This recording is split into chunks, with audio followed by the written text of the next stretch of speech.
ഞങ്ങൾ അന്ന് ഫിഫി ഐലൻഡിലേക്കായിരുന്നു പോയിട്ടുണ്ടായിരുന്നത്. തായ്ലൻഡിലേക്ക് പോകുമ്പോൾ തന്നെ കുറേ പേര് ഫുക്കറ്റിലാണ് പോകുന്നത് പറഞ്ഞപ്പോൾ ഫിഫി ഐലൻഡിലേക്ക് യാത്ര ചെയ്യണം എന്ന് പറഞ്ഞിട്ടുണ്ടായിരുന്നു. ഇവിടെ ഇപ്പോൾ അവർ നമുക്ക് ഇൻസ്ട്രക്ഷൻസ് പറഞ്ഞു തരുമായിരുന്നു. ഒരു ബോട്ടിലായിരുന്നു യാത്ര ചെയ്യേണ്ടിയിരുന്നത്. ഫിഫി ഐലൻഡിലേക്ക് എത്തണമെന്നുണ്ടെങ്കിൽ 2 മണിക്കൂർ ബോട്ടിൽ യാത്ര ഉണ്ടായിരുന്നു. അപ്പോൾ അവിടുത്തെ റൂൾസ് ആൻഡ് റെഗുലേഷൻസ് എന്തൊക്കെയാണ്, എങ്ങനെയൊക്കെയാണ് തിരിച്ച് വരേണ്ടത്, ഏത് സമയത്താണെന്നുള്ളതൊക്കെ പറഞ്ഞു തരുമായിരുന്നു. ഇതായിരുന്നു കേട്ടോ ബോട്ട്. ഞങ്ങളിതിലായിരുന്നു പോകുമ്പോഴും 2 മണിക്കൂർ, വരുമ്പോഴും 2 മണിക്കൂർ. നല്ലൊരു യാത്രയായിരുന്നു, നല്ലൊരു അനുഭവമായിരുന്നു. അല്ലെങ്കിലും ബോട്ടിംഗ് എന്ന് പറയുന്നത് നമുക്ക് എല്ലാവർക്കും ആലപ്പുഴ ബോട്ടിങ്ങിലൊക്കെ പോകുന്നവർക്ക് അറിയാം. അതേപോലെ തന്നെയാണ് ഇതും നല്ല ഒരു വേറൊരു എക്സ്പീരിയൻസ് തന്നെയായിരുന്നു ഇത്. ഫുക്കറ്റിൽ പോയി കഴിഞ്ഞ് കഴിഞ്ഞാൽ ഒരുപാട് ഇങ്ങനെ ഏജൻറ്റുകൾ ഇരിക്കുന്നുണ്ടാവും, ഇങ്ങനെ ഫിഫി ഐലൻഡിലേക്ക് 1 ഡേ ട്രിപ്പ് എന്നൊക്കെ പറഞ്ഞിട്ട്. അപ്പം നമ്മൾ എല്ലായിടത്തും പോയി ചോദിച്ചിട്ട് എവിടെയാണോ ബാർഗെയിൻ ചെയ്തിട്ട് കുറവാകുന്നത് അങ്ങനെ നമുക്ക് ഡീലെടുക്കാൻ പറ്റുന്നതാണ്. ഇത് എനിക്ക് തോന്നുന്നത് 2000 രൂപയായിരുന്നു ഒരാൾക്കായിട്ടുണ്ടായിരുന്നു. Indian rupee 2000-ൻ്റെ അടുത്തായിരുന്നു. അത് വർത്തായിരുന്നു കേട്ടോ. ബോട്ട് യാത്ര ആണെങ്കിലും ശരി, അവിടെ ഫിഫി ഐലൻഡിലേക്ക് പോയിട്ടുള്ളതാണെങ്കിലും ശരി, അവിടെ പോയിട്ട് ഒരുപാട് ആക്ടിവിറ്റീസ് ഒക്കെ ചെയ്യാൻ പറ്റും. പക്ഷെ നമുക്ക് കുട്ടികളുള്ള കാരണം ഒരുപാട് റെസ്ട്രിക്ഷൻസ് ഉണ്ടായിരുന്ന കാരണം ഞങ്ങൾ അങ്ങനെ ആക്ടിവിറ്റീസ് ഒന്നും എടുത്തില്ല. കുട്ടികളൊക്കെ ഭയങ്കര ഹാപ്പി ആയിരുന്നു. ബോട്ടിൽ കയറിയപ്പോൾ തന്നെ രാവിലെ അവർക്ക് ഭക്ഷണമൊക്കെ കൊടുത്തു കഴിഞ്ഞപ്പോൾ അവർ അവരുടേതായിട്ടുള്ള രീതിയിൽ അവിടെ സഹകരണവും കാര്യങ്ങളൊക്കെ ആയിട്ട് പോകുന്നുണ്ടായിരുന്നു. ബോട്ട് ഈസി ചെയ്ത് തന്നെ നമുക്ക് ചൂടിൻ്റെ പ്രശ്നം ഉണ്ടായിരുന്നില്ല.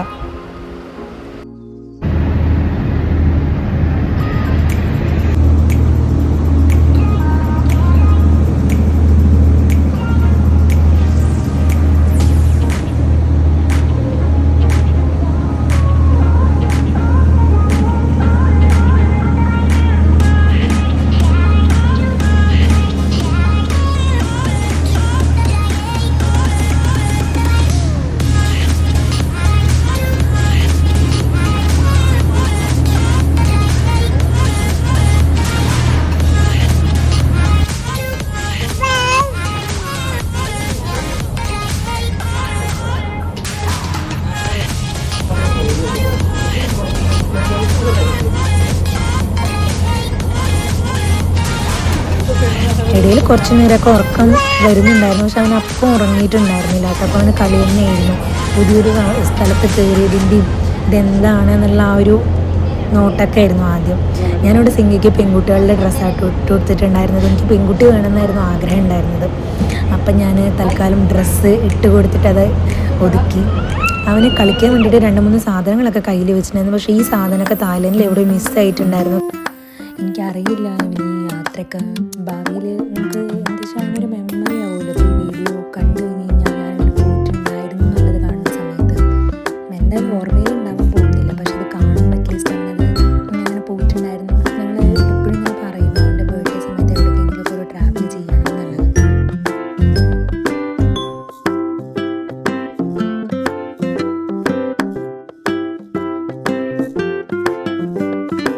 സിംഗിയോട് ഇങ്ങനെ വർത്താനം പറഞ്ഞുകൊണ്ടിരുന്നു കഴിഞ്ഞാൽ അവനത് ശ്രദ്ധിച്ചുകൊണ്ടിരിക്കും കേട്ടോ.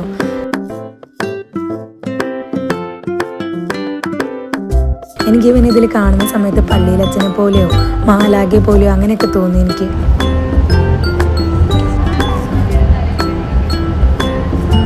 പിന്നെ ഞങ്ങൾ മേലെ പോയി കേട്ടോ. ഏറ്റവും മേലെ ഇതേപോലെ ഓപ്പൺ ആയിട്ടുള്ളൊരു ഏരിയയാണ്. കുറേ പേര് അവിടെ ഫോട്ടോ ഒക്കെ എടുത്തുകൊണ്ടിരിക്കുന്നുണ്ടായിരുന്നു. ആക്ച്വലി ഞങ്ങൾ എടുത്ത ടിക്കറ്റ് ഷിപ്പിൻ്റെ ഏറ്റവും താഴെ ഇരിക്കേണ്ടതായിരുന്നു. പക്ഷേ ഇൻഫൻസ് ഉള്ള കാരണം അവർ ഞങ്ങൾക്ക് ഫസ്റ്റ് ഫ്ലോർ തന്നതാണ്, AC ഉള്ള ഫ്ലോർ തന്നതാണ്. താഴെ AC ഇല്ലായിരുന്നു. പക്ഷേ ഇൻഫൻസ് ഉള്ള കാരണം ഞങ്ങൾക്ക് തന്നതാണ് കേട്ടോ.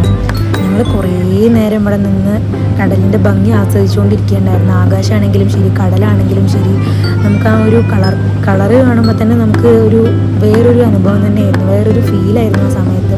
നല്ല കാറ്റുണ്ടായിരുന്നു. അതാണ് ഞങ്ങളെ കുട്ടികൾക്കൊക്കെ ചെവിയിൽ അത് കാറ്റടിക്കാതിരിക്കാനുള്ളത് കെട്ടിക്കൊടുത്തിട്ടൊക്കെ ആയിരുന്നു.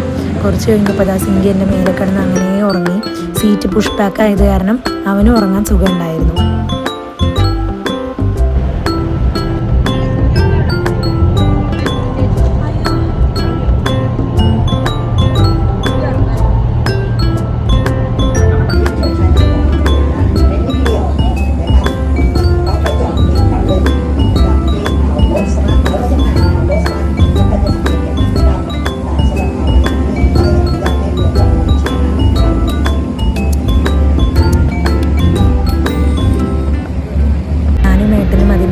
ചെറിയൊരു സെൽഫി വീഡിയോ ഒക്കെ എടുത്തു. പക്ഷേ നമ്മൾ വിചാരിച്ച പോലെ എനിക്ക് എടുക്കാൻ പറ്റുന്നുണ്ടായിരുന്നില്ല. കാരണം ഞങ്ങൾ പുറത്തുള്ളത് ആസ്വദിക്കുന്നുണ്ടായിരുന്നു, ഒപ്പം സിങ്കിങ് കയ്യിലുണ്ടായിരുന്നു. ഇതേപോലത്തെ സ്പീഡ് ബോട്ടുകൾ ഇഷ്ടംപോലെ പോകുന്നുണ്ടായിരുന്നു സൈഡിൽ കൂടെയൊക്കെ. ഇങ്ങനത്തെ ബോട്ട് വേണമെങ്കിൽ ഇങ്ങനത്തെ ബോട്ട് പ്രിഫർ ചെയ്യാം, അതല്ല സ്പീഡ് ബോട്ട് വേണമെങ്കിൽ അങ്ങനത്തെ പ്രിഫർ ചെയ്യാം. പിന്നെ ഫാമിലിക്ക് മാത്രമായിട്ട് സിംഗിൾ ബോട്ടുകളുണ്ട്, അതാണെങ്കിൽ അതെടുക്കാം.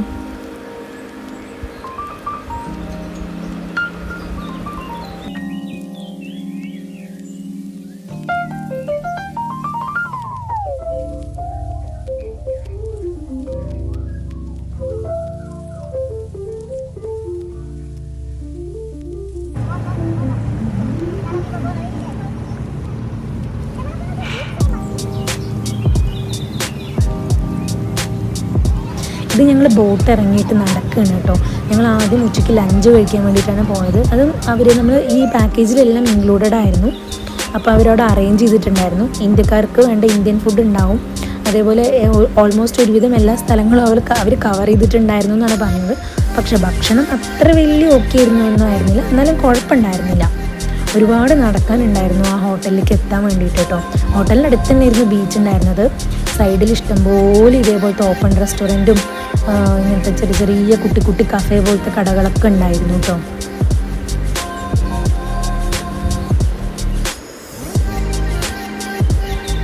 ആ വലതുവശത്ത് കാണുന്നതായിരുന്നു കേട്ടോ ഹോട്ടൽ. നമ്മൾ റിസീവ് ചെയ്യാനൊക്കെ പറഞ്ഞു തരാനൊക്കെ ആൾക്കാർ അവിടെ നിൽക്കുന്നുണ്ടായിരുന്നു. ആ നേരെ കാണുന്നതായിരുന്നു ബീച്ച് കേട്ടോ. അവിടെയാണ് ആക്ടിവിറ്റീസും പരിപാടികളൊക്കെ ഉള്ളത്. ആക്ടിവിറ്റീസ് ചെയ്തിട്ട് വന്ന് കഴിക്കുന്നവരും ഉണ്ടായിരുന്നു. പക്ഷെ ഞങ്ങൾ എന്താ വെച്ചാൽ കുട്ടികൾക്ക് കൊടുക്കണമെന്ന് വെച്ചിട്ട് ഞങ്ങൾ ആദ്യം ഭക്ഷണം കഴിക്കാനാണ് കേട്ടോ കയറിയത്. ഞങ്ങൾ മേലെ വന്നു. ബുഫറ്റ് താഴെ ഉണ്ടായിരുന്നു, മുകളിലും ഉണ്ടായിരുന്നു. അങ്ങനെ ഞങ്ങൾ മേലെ എത്തി. അപ്പോൾ കുട്ടികളുള്ള കാരണം ഓരോരുത്തരായിട്ടായിരുന്നു ഭക്ഷണം കഴിക്കുന്നുണ്ടായിരുന്നത്. ഞാൻ ആദ്യം സിംഗിക്ക് സെർലാക്കൊക്കെ കൊടുത്ത് അവനെ ഓക്കെ ആക്കി ആദ്യം. അതാകുമ്പോൾ പിന്നെ അടുത്ത് നമ്മുടെ കാര്യം നോക്കാമല്ലോ. പിന്നെ വിഘ്നേശ്വരൻ കഴിക്കരുത്.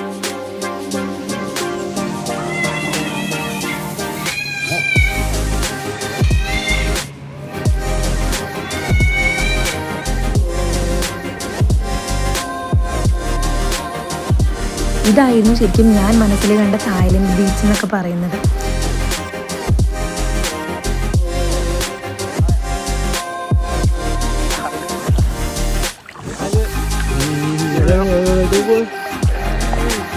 ഒരു അറമാടിക്കായിരുന്നു ഈ വീഡിയോ കാണുമ്പോഴാണ് സത്യം പറഞ്ഞാൽ മനസ്സിലാവുന്നത്. ഞങ്ങളവിടെ കുട്ടികളെയും പിടിച്ച് നിൽക്കുകയായിരുന്നു ഉണ്ടായിരുന്നത്.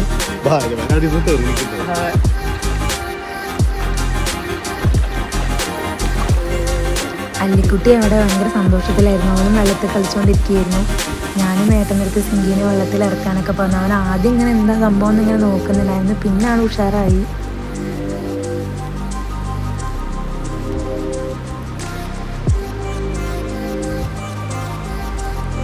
ധ്രുവ് നല്ല ഉറക്കത്തിലായ കാരണം ദൃശ്യം എടുത്തുകൊണ്ടിരിക്കുകയായിരുന്നു. പിന്നെ ഇവർ മൂന്നുപേരും തിരിച്ചു വന്നപ്പോൾ ഞാനും ദൃശ്യം കൂടെ വെറുതെ നടക്കാനിറങ്ങി. ആ ബോട്ട് കാണുന്ന അതുവരെ നമുക്ക് സുഖമായിട്ട് മുട്ടിന് അത്രേ വെള്ളമുള്ളൂ, നടന്നു പോകായിരുന്നു കേട്ടോ. അല്ലിക്കുട്ടിയുടെ മുഖത്ത് മണ്ണായപ്പോൾ ശ്രീലക്ഷ്മി ചേച്ചി വന്നില്ല. പിന്നെ ഞങ്ങളവിടെ കുറേ നേരം ടൈം സ്പെൻഡ് ചെയ്ത ശേഷമാണ് കേട്ടോ ഇപ്പോൾ തിരിച്ചു പോകുന്നത്. സമയം കുറച്ചേ ഉണ്ടായിരുന്നുള്ളൂ. 9:30 തന്നെ ഇറങ്ങിയിരുന്നെങ്കിൽ കുഴപ്പമുണ്ടായിരുന്നില്ല. പക്ഷെ ഞങ്ങൾ ഇറങ്ങാൻ അവിടെ നിന്ന് ബോട്ട് എടുക്കാൻ തന്നെ 10-10:30 കഴിഞ്ഞിട്ടുണ്ടായിരുന്നു. പിന്നെ തിരിച്ച് പറയണ പോലെ 3 മണിക്ക് റിട്ടേണും പോകണം. കുറച്ചും കൂടെ സമയമൊക്കെ ഉണ്ടായിരുന്നെങ്കിൽ ഒരുപാട് ആക്ടിവിറ്റീസൊക്കെ ചെയ്യാൻ പറ്റുന്നുണ്ടായിരുന്നു. പിന്നെ നമുക്ക് വേണമെങ്കിൽ ഒരു ദിവസം രാവിലെ ഫിഷയിലേക്ക് പോയിട്ട് പിറ്റേ ദിവസം ഈ ബോട്ട് ഡെയിലി ഉള്ളതാണല്ലോ. അപ്പോൾ പിറ്റേ ദിവസം വരാനാണെങ്കിലും കുഴപ്പമൊന്നുമില്ല. അങ്ങനത്തെ പാക്കേജ് നോക്കിയെടുക്കണം.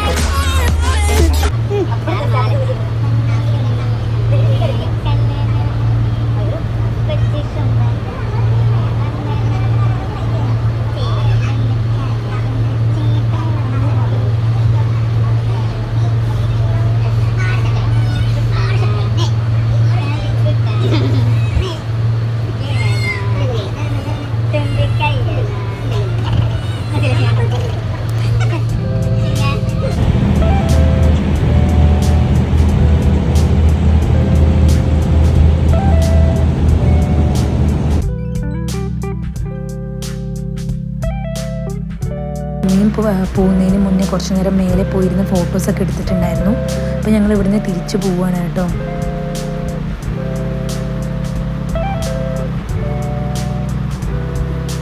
അതേ വണ്ടിയിൽ തന്നെ ഞങ്ങൾ അവരെ വീട്ടിലേക്കും കൊണ്ടാക്കുമായിരുന്നു.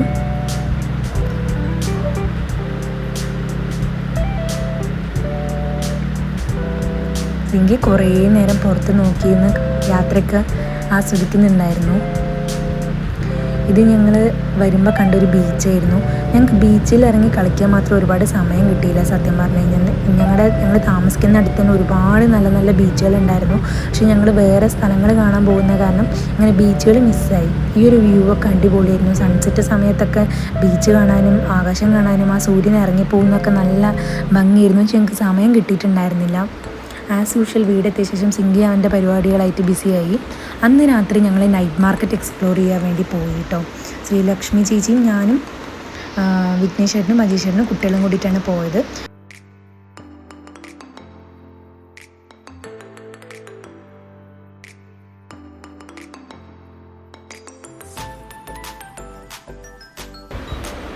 ഇതായിരുന്നു കേട്ടോ ഞങ്ങൾ പോയ നൈറ്റ് മാർക്കറ്റ്.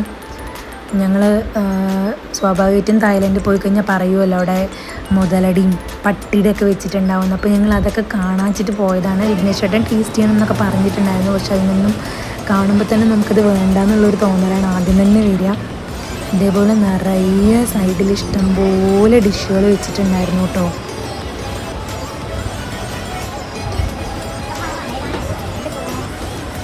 കാണുന്നതൊക്കെയാണ് കേട്ടോ. ബീഫ്, പന്നി, ഇത് കോഴി തന്നെയാണ്, ഷ്രിമ്പ് ഒക്കെ മുളക് പുരട്ടി വെച്ചിരിക്കുകയാണ്. അപ്പോൾ നമ്മളത് ചൂസ് ചെയ്ത് കഴിഞ്ഞാൽ അവർ അപ്പം റെഡിക്ക് വറുത്ത് തരും. സീ ഫുഡിൻ്റെ ഇങ്ങനത്തെ കുറേ സാധനങ്ങളും ഉണ്ടായിരുന്നു കേട്ടോ. ക്രാബ്, ഷ്രിമ്പ്, എന്താണ് മീനുകൾ,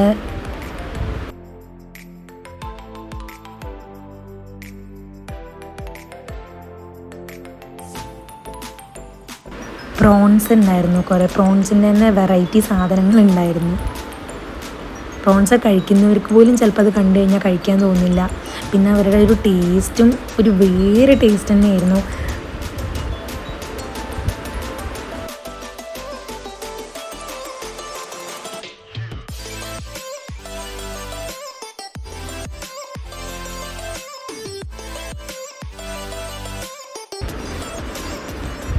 നമുക്കിതിൻ്റെ സ്മെല്ല് വരുമ്പോൾ തന്നെ നമുക്കൊന്നും കഴിക്കാനേ തോന്നുന്നുണ്ടായിരുന്നില്ല.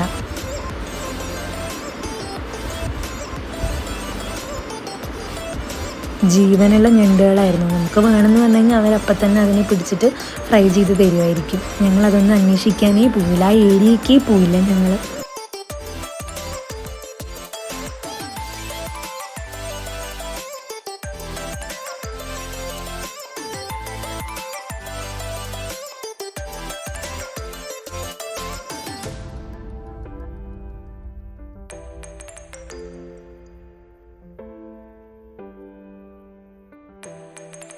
ഇളനീരും പൈനാപ്പിളൊക്കെ കണ്ടപ്പോൾ ഒരു സന്തോഷം തോന്നി. ഫ്രൂട്ട്സൊക്കെ കണ്ടപ്പോൾ ലോബ്സ്റ്റേഴ്സ് ആയിരുന്നു കൂടുതലുണ്ടായിരുന്നത്. ലോബ്സ്റ്റേഴ്സ് ഈ പറഞ്ഞ പോലെ സീ ഫുഡിൻ്റെ മെയിൻ ഒരു ഐറ്റമാണല്ലോ. കഴിക്കുന്നവരുണ്ടായിരുന്നു കേട്ടോ. ഞങ്ങൾക്ക് ഇങ്ങനെ ട്രൈ ചെയ്യണം എന്നൊക്കെ പറഞ്ഞിട്ട് തന്നെയാണ് പോയത്. പക്ഷെ അവിടെ എത്തിയപ്പോൾ ആ മൈൻഡൊക്കെ പോയി.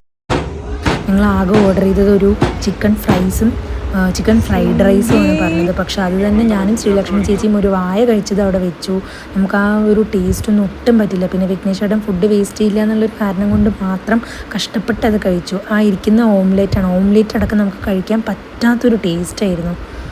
ചേച്ചി കണ്ടില്ലേ, മണത്ത് നോക്കിയിട്ട് അതേപോലെ അവിടെ വെച്ചു.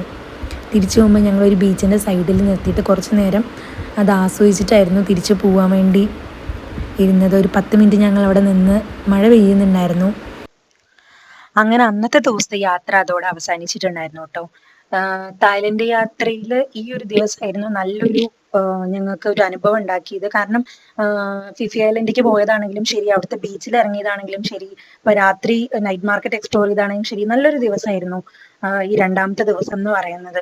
ഫിഫി ഐലൻഡിലേക്ക് പോകണം എന്നുള്ളത് വിഘ്നേഷ് ചേട്ടൻ നിർബന്ധിച്ച ഒരൊറ്റ കാരണം കൊണ്ട് ഞങ്ങൾക്ക് ആ ഒരു ദിവസം അടിപൊളിയായിരുന്നു.